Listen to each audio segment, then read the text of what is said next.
হাবিবুর রহমান সোহান। হাবিবুর রহমান সোহান, এটা কিন্তু নুরুল সোহানের কথা বলছি না।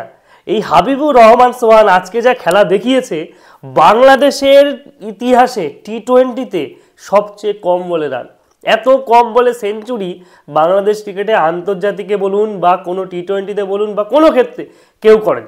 একমাত্র বাংলাদেশি ক্রিকেটার হিসেবে। এর আগে ছেলেটি টেনিস ক্রিকেট খেলতো, টেনিস বলে খেলতো, টেনিস বলে। আমি তো শুনে অবাক হয়ে, টেনিস বলে খেলে হঠাৎ করে সে যখন সুযোগ পেল ন্যাশনাল টিমে বিভিন্ন জায়গাতে ফার্স্ট ক্লাসে, তারপর যখন সে জায়গা পেলো হংকং সিক্সেসে গেল, সব জায়গাতেই সে কিন্তু কাঁপিয়ে দিয়েছে ভাই।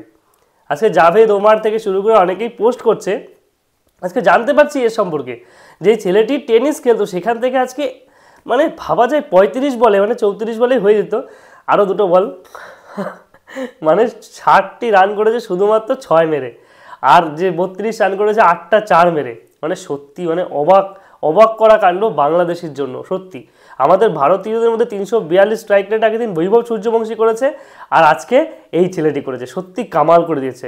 আরেকটি কথা না বললে নয়, সে হচ্ছে আকবর আলীর কথা না বললে নয়। মানে এ তো বিশ্বকাপ জয়ী একজন মানে ক্যাপ্টেন, যে কিনা বাংলাদেশকে বিশ্বকাপ জেতার স্বাদ দেখিয়েছে, সেটা আন্ডার-19 হোক বা যাই হোক দেখিয়েছে, তো সেটাই তো বড় কথা।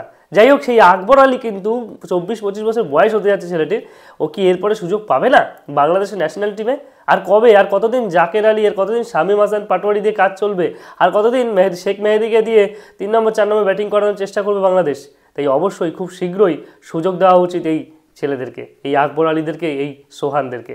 তাহলে অবশ্যই কিন্তু বাংলাদেশ টিম বেশ ভালো মজবুত টিমে পরিণত হবে।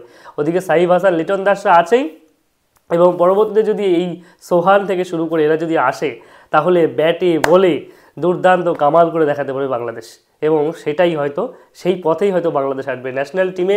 অবশ্যই সুযোগ দেওয়া হোক, আয়ারল্যান্ডের বিরুদ্ধে টি-20 সিরিজে হোক বা ওডিআই সিরিজে হোক, ওডিআই সিরিজ নিয়ে টি-20 সিরিজে তাদেরকে সুযোগ দেওয়া হোক।